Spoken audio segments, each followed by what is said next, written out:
Anthony, good morning to you, sir. Good morning. How are you? I am well. Thank you for asking. I did my homework, and your personal story is one that makes your candidacy interesting. Could you please tell us a little bit about your background? Sure. I'm the grandson of an immigrant who fled communist Cuba to pursue the American dream here in the United States, specifically in California. My grandfather didn't want to become dependent on the government, so he became an entrepreneur. He instilled that in my father, who instilled it in me. And 20 years ago, I started a small little company in Downey, California, 200 square foot office. I've built that company up over the last 20 years to what Inc. magazine just named one of the fastest growing publicly or privately held companies in America. I did that through a lot of sweat equity, believing in all that is good in the American dream and in California. And California has provided a great opportunity for my family and I.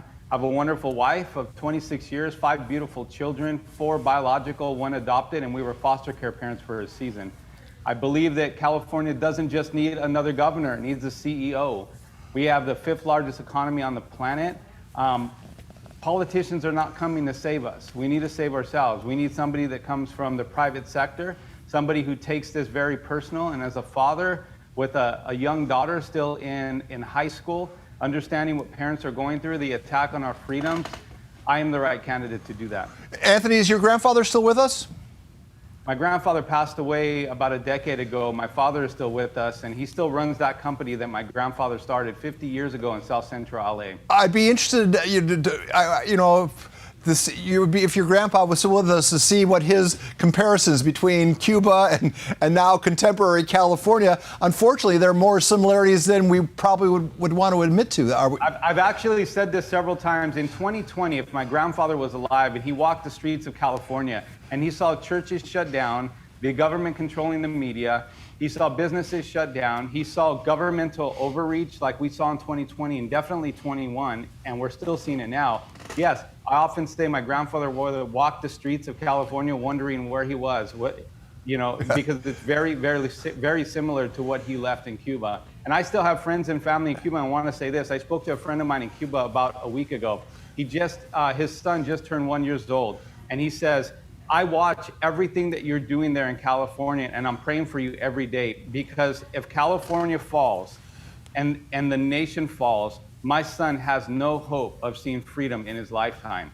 That's a real story. Well, Anthony, it's going to take, how an incumbent high-profile governor is going to win the air war. They'll probably win the ground war. They're going to have lots of money. It's going to take creative thinking like what you did at the Super Bowl with the skywriters. I don't know what this cost you, but I'm going to bet it costs less than the $6.5 million it costs to get a 30-second spot in the Super Bowl. So I'm in advertising. I run a global ad agency, and we wish that we can get this kind of earned media. It's completely gone viral. What I wanted to do, honestly, was I wanted to give kids a voice. I wanted to give parents a voice.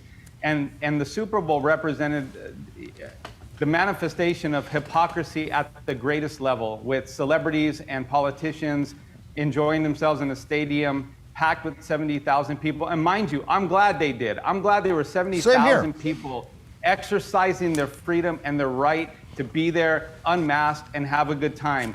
The hypocrisy was that 24 hours later, across the state of California, we were going to force our children to walk into classrooms of 20 people and be masked without a choice. That was what I wanted to make clear. I wanted to send the message that everyone would see. It was seen for about 20 miles past SoFi Stadium. It was pretty amazing. Yeah, that's a good bang for your buck, Anthony. But you come on, you know what people are going to say. This is a suicide mission. You're up against a governor that will have so much union money that you'll just get swamped on the ground and in the air. People always say, well, you got to check out the motivation of a guy like Anthony Trimino. He's probably trying to raise his profile for a business deal or maybe another electoral position. Could you speak to that? I mean, what is your motivation right now? My motivation is giving a California to my children that's better than they have right now. So of the 46 candidates that ran in the recall, and I was in the recall as well, 45 of those candidates had something to gain. If you're a politician, this is the highest office of the land. It's a promotion, it's a pay raise. If you haven't built anything, This is also a promotion, a step up the ladder. Of the 46 candidates that were running, I was the only one that had something to lose. I would actually be stepping down. I have more to lose in this. I have nothing to gain.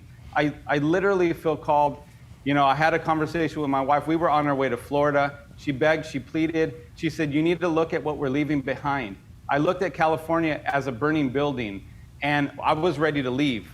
But when I looked at that burning building, I realized that there were 40 million people trapped inside. And of those 40 million people trapped inside, many of them look familiar. My mom, my father, my siblings, my nephews, my nieces, my employees. And I decided that I couldn't just up and run just because I had the means to, that somebody needed to stay and fight.